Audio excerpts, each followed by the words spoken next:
धन्यवाद अध्यक्ष महोदया।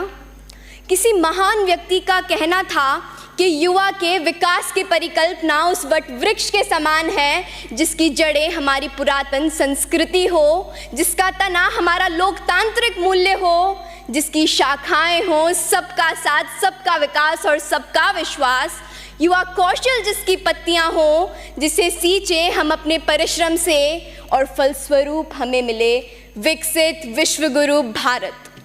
As quoted by Mahatma Gandhi, live as if you were to die tomorrow and learn as if you were to live forever.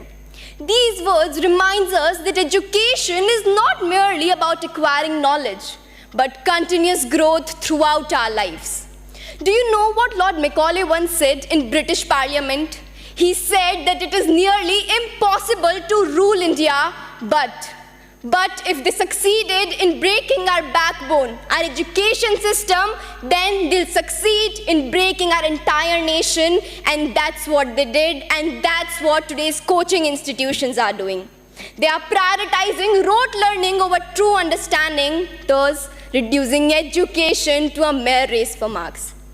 आज के coaching संस्थानों ने गुणवत्तापूर्ण शिक्षा को हर नागरिक के मौलिक अधिकार से एक विशेष अधिकार बना दिया है।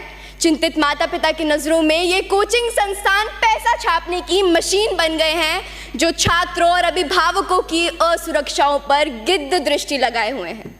आपको यह जान के हैरानी होगी कि हमारे देश के प्रतिष्ठित कोचिंग संस्थानों में 120 से भी ज़्यादा छात्रों के लिए केवल एक अध्यापक नियुक्त होता है। क्या ये पर्याप्त है?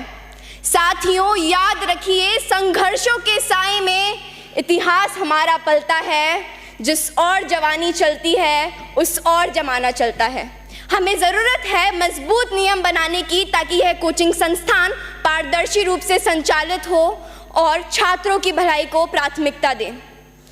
हमें खुद से पूछना चाहिए कि क्या हम ऐसी शिक्षा प्रणाली को कायम रखेंगे जो गुलामी के कालखंड में साजिशन रची गई थी, या फिर हम एक नए रास्ते पर चलेंगे जो विचारों की विविधता का जश्न मनाता हो, हर व्यक्ति को स्वतंत्र रूप से सशक्त बनाता हो।